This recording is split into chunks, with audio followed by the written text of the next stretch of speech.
How to sell on Facebook Marketplace. Let's get started. Launch your Facebook app. Here we go. You'll land to the home page. Now, at the bottom, you're gonna find different options. Head towards the option of Marketplace. Now scroll down. You'll find the option of Create Listing. Click on it. Now go ahead and select the option that is suitable for you.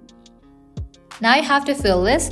You have to list your item. So go ahead and click on this option of Add Photos. Now select the picture of the item that you want to sell. Now give a title to your listing.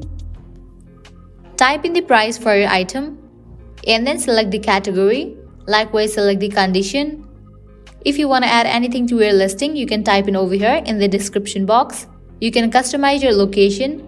Likewise, if you want to add more details about your listing, you can click on this option of More Details and type in Listing Options. You can customize these options. Once you fill all this, click on the option of Publish. It's in the process to be published. If people are interested in your product, you will receive messages from those people. By applying the same process, you can sell anything on your Facebook Marketplace. So that's all for this video. This is how you can easily sell on Facebook Marketplace.